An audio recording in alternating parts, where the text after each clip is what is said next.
programa do Barcelona para revelar jovens talentos, chamado La Masia, é um dos mais prestigiados e respeitados ao redor de todo o mundo. E somente os melhores entre os melhores são selecionados para fazer parte do programa. Aquele lugar é uma verdadeira fábrica de talentos. Todos os anos, grandes jogadores são revelados ao mundo do futebol. Mas a safra dos nascidos em 1987 marcou por ter jogadores muito acima da média, como Gerard Piqué, Cesc Fábregas e, por último e não menos importante, Lionel Messi. Mas nesse mesmo elenco, no meio de todas essas que seriam futuras estrelas do futebol, havia um jogador que, ao que tudo indicava, ainda estava um patamar acima desses. Um jogador que era verdadeiramente amado pelo clube, pelos torcedores, pelos companheiros de time, era o principal batedor de faltas. Um jogador muito promissor e que era tratado como uma joia raríssima. Mas e o que aconteceu com o capitão do time 87? E o quão bom ele realmente era? Por isso hoje vamos conhecer a trágica história de Vítor Vázquez, o garoto que era melhor que Messi. Eu sou o JR, se você gostar verdadeiramente do vídeo, deixa um like, se inscreve no canal e ativa o sininho de notificações para não ficar por fora de nada. Vítor Vázquez Solsona nasceu em Barcelona e naturalmente, como quase todo jovem nascido na Catalunha, se tornou um torcedor dos Blaugrana. Se você fosse uma criança que nascesse na região onde um dos maiores clubes do mundo pertence, com certeza o seu sonho seria, assim como o dele, e de grande parte dos garotos espanhóis, um dia vestir as cores azul-graná. O sonho de muitos, porém, privilégio para poucos jovens com um talento muito acima da média. E a oportunidade de Vázquez veio quando ele tinha apenas 11 anos. Seu talento foi notado, e ele foi convidado a fazer parte de uma das categorias de base da elite do futebol mundial, o programa juvenil da La Masia. Agora ele era um atleta do Barcelona, onde somente os escolhidos entre os melhores poderiam estar. Para focar todas as suas forças em futebol, aprender e desenvolver seu jogo de acordo com as necessidades, culturas e estilo de jogo do Barcelona, com um foco absoluto em técnica, finalização, passes e movimentação, sem preconceito com o tamanho ou força física. Porém, um lugar onde a competição interna é muito grande, e as estatísticas mostram que apenas 1 a cada 10 desses jogadores sobem para o time B do Barça, onde passam de ser um jogador de base a disputar as competições profissionais, e as chances de estar no time A são ainda menores. E de lá já saíram craques como Carlos Puyol, Pepe Guardiola, Xavi, Iniesta e alguns outros, mas nunca existiu uma geração mais promissora que a de 87. Aquela equipe simplesmente ganhou todos os títulos que disputaram durante 5 anos. Era uma equipe praticamente imbatível. As partidas com placares muito elásticos como 7-0 ou 10-0 não eram tão difíceis de acontecer. Cesc Fábregas era um verdadeiro maestro desde sempre, armando o time e achando passes simplesmente incríveis. O Piqué, como zagueiro, trazia uma segurança enorme para o time. E o Messi, na época, era conhecido apenas como Léo, mas pegava a bola e driblava quantos achasse que devia. Porém, um homem-gol, o cara quem dava o último toque, balançava as redes e resolvia a parada, na verdade era Vítor Vázquez, que era o grande destaque por sua inteligência, frieza e a capacidade de fazer gols. Ele ia muito bem nas extremidades do campo, mas sua principal função era como centroavante. Chutava igualmente com as duas pernas e sua velocidade e preparo físico era muito acima dos demais que tinham a mesma idade.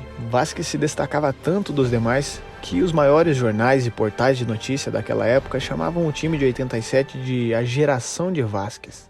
Eu entendo, é bastante difícil acreditar, mas o Cesc Fábregas, ao dar uma entrevista e ser perguntado sobre quem era o melhor jogador daquele fabuloso time qual ele fazia parte, respondeu que logicamente era ele mesmo, em tom de brincadeira, mas depois de rir confessou que era um ótimo time, mas que Vítor era o melhor. Ele e o Messi competiam para ver quem fazia mais gols durante os jogos, e disse até que essa alta competição foi uma das responsáveis por elevar o nível do jogo de Messi. E o relato do Gerard Piqué, o xerife daquela época, é que quando Messi chegou no Barça, o líder natural era Vítor, que era o cara e comandava dentro de campo e fora era muito extrovertido. Mas e o que de fato aconteceu com o principal jogador, a estrela de um dos times mais promissores que já passaram por La Masia? E o verdadeiro motivo pelo qual não vemos essa joia daquela época em evidência nos dias de hoje é uma história bem frequente e que já vimos ser contada várias vezes no mundo do futebol. Pequenas lesões e problemas físicos, que acabaram fazendo com que, ainda na transição entre base e profissional, ele perdesse uma boa parte da sua velocidade de explosão, que era uma das suas principais características. Essas lesões se agravaram e acabaram atrasando sua transição para o time principal do Barça. Vítor acabou ficando mais tempo no time B e vendo todos os seus companheiros deslanchando nesse momento crucial da carreira. Piqué estava indo para o Manchester, Cesc Fábregas chegando ao Arsenal. Seu concorrente saudável, Messi, se tornando uma das principais estrelas do time principal e cativando toda a torcida do Barcelona. Isso gerou uma certa ansiedade em Vázquez, que naquele momento ainda passava por uma pressão psicológica e uma autocobrança que devastaram ele. E as expectativas só aumentavam e a pressão também. Afinal, a esperança dos torcedores era que o prodígio e principal jogador de uma geração inteira se apresentasse e de fato ajudasse o Barça dentro de campo. Nessa altura, Vítor já se via no fundo do poço. Quem vive no futebol sabe que tem que conviver com a pressão de milhares de fãs, dirigentes e familiares. Sabemos que apesar de ser a melhor profissão do mundo, ela também exige muito do psicológico e do físico dos atletas, e nem todos conseguem aguentar esse peso. Em 2009, depois de uma partida entre Barcelona B e o segundo time do Villarreal, algo atrasou ainda mais a carreira do Vázquez. Ele foi diagnosticado com o joelho deslocado. Quem é diagnosticado com isso? E os médicos o deram a previsão de 4 meses para estar recuperado. Mas com 9 meses, que pareciam anos de tratamento, ele ainda sentia dores. Mas finalmente, em dezembro de 2010, Vítor recebeu sua chance pelo time principal. Em um jogo, válido pela fase de grupo da Champions League, contra o Rubin Kazan, o Barça já estava classificado, e foi a partida onde ele conseguiu a sua redenção e marcou seu primeiro gol pela equipe principal. Na partida, o Barça acabou ganhando por 2-0. Tudo estava mudando para ele. As esperanças que ele tinha de se tornar um grande nome na história do clube catalão estavam florescendo novamente dentro do seu coração. Mas tinha um detalhe: seu contrato estava prestes a acabar e deveria expirar em 2011 e faltavam poucos meses. E infelizmente, Vítor Vázquez, àquela altura, já não fazia mais parte dos planos do Barça. Ele tomou mais um balde de água fria ao ver o time que o formou e tinha como uma joia, estava de repente o jogando para escanteio. Mas isso nunca o impediu de trabalhar duro e continuar lutando pelo que ele acreditava. E na tentativa de atuar, manter uma sequência de jogos para resgatar o seu bom futebol e manter o seu sonho vivo, quando seu contrato com o Barcelona chegou ao fim, ele aceitou uma oportunidade de atuar pelo Clube Bruges da Bélgica. E parece ter sido a melhor escolha. Apesar de não ser um grande clube de ponta da Europa, foi o lugar que Vázquez conseguiu fazer acontecer. Na temporada de 2014-2015 foi eleito como o melhor jogador da Bélgica, depois de anotar 25 gols.